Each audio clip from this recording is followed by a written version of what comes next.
Morte de João Batista. Naquele tempo, Herodes, o governador da Galiléia, ouviu falar a respeito de Jesus. Então ele disse aos seus funcionários: esse homem é João Batista, que foi ressuscitado. Por isso esse homem tem poder para fazer milagres, pois Herodes tinha mandado prender João, amarrar as suas mãos e jogá-lo na cadeia. Ele havia feito isso por causa de Herodias, esposa do seu irmão Filipe, pois João Batista tinha dito muitas vezes a Herodes: pela nossa lei você é proibido de casar com Herodias. Herodes queria matá-lo, mas tinha medo do povo, pois eles achavam que João era o profeta.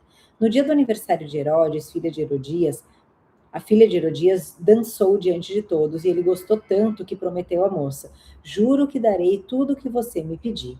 Seguindo o conselho da sua mãe, ela pediu: quero a cabeça de João Batista num prato agora mesmo. O rei Herodes ficou triste, mas por causa do juramento que havia feito na frente dos convidados, ordenou que o pedido da moça fosse atendido e mandou que cortassem a cabeça de João Batista na cadeia. Aí trouxeram a cabeça num prato, entregaram para a moça e ela a levou para sua mãe. Então os discípulos de João vieram, levaram o corpo dele e o sepultaram. Depois foram contar isso a Jesus. Jesus alimenta uma multidão. Ao saber o que havia acontecido, Jesus saiu dali num barco e foi sozinho para um lugar deserto. Mas as multidões souberam onde ele estava, vieram aos seus povoados e o seguiram por terra. Quando Jesus saiu do barco e viu aquela grande multidão, ficou com muita pena deles e curou os doentes que estavam ali. De tardinha, os discípulos chegaram perto de Jesus e disseram: já é tarde e esse lugar é deserto. Mande essa gente embora, a fim de que vão aos povoados e comprem alguma coisa para comer. Mas Jesus respondeu: eles não precisam ir embora. Deem vocês mesmo comida a eles. Eles disseram: só temos aqui 5 pães e 2 peixes. Pois tragam para mim, disse Jesus. Então mandou o povo sentar-se na grama.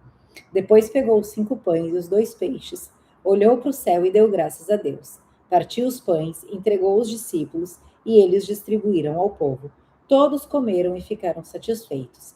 E os discípulos ainda recolheram 12 cestos cheios dos pedaços que sobraram.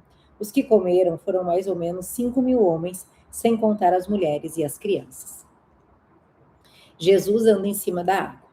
Logo depois, Jesus ordenou aos discípulos que subissem no barco e fossem na frente para o lado oeste do lago, enquanto ele mandava o povo embora. Depois de mandar o povo embora, Jesus subiu um monte a fim de orar sozinho. Quando chegou a noite, ele estava ali sozinho. Naquele momento, o barco já estava no meio do lago, e as ondas batiam com força no barco porque o vento soprava contra ele. Já de madrugada, entre as 13 e as 6 horas, Jesus foi até lá, andando em cima da água.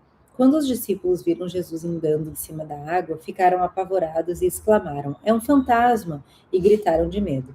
Nesse instante, Jesus disse: coragem, sou eu, não tenham medo.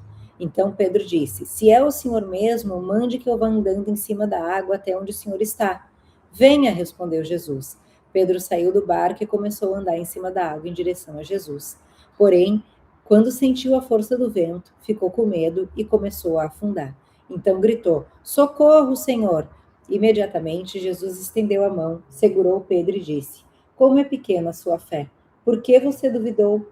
Então os dois subiram no barco e o vento se acalmou, e os discípulos adoraram Jesus, dizendo: de fato, o Senhor é Filho de Deus.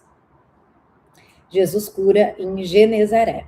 Jesus e os discípulos atravessaram o lago e chegaram à região de Genezaré. Ali o povo reconheceu Jesus e avisou todos os doentes das regiões vizinhas. Então muitas pessoas levaram doentes a ele, pedindo que deixasse que os doentes pelo menos tocassem na barra da sua roupa. E todos os que tocavam nela ficavam curados. Aí, uma coisa que eu me perguntei por muito tempo é: Jesus, que conhece o Reino Dourado, conhece a Cidade Dourada, por que Jesus ficava triste quando alguém morria, se ele sabia para onde essa pessoa ia? Que essa pessoa ia estar muito mais feliz, essa pessoa ia estar num lugar que não tem dor, não tem ranger de dentes, ossos não se quebram. Por que Jesus ficava triste? E eu entendi. Jesus ele não ficava triste porque a pessoa morria para onde a pessoa ia. Jesus ficava triste pela tristeza que ele sabia que os outros sentiam. Então, Jesus, ele se compadecia da dor dos outros. Isso é ser cristão. a gente se compadecer da dor dos outros, a gente chorar pelos outros, a gente confiar, a gente se entregar de fato. Eu acho que isso é tão difícil de acontecer. Uma outra coisa muito legal nesse capítulo de Mateus é que Mateus ele diz uma coisa que me chama a atenção. Pedro, ele vai em direção a Jesus, ele caminha em direção a Jesus sobre as águas, mas ele sente medo e começa a afundar. Então, assim, ele estava com o Filho de Deus ali, andando com o Filho de Deus, e ele sente medo e começa a afundar na frente do Filho de Deus. Então, eu quero te dizer uma coisa muito importante.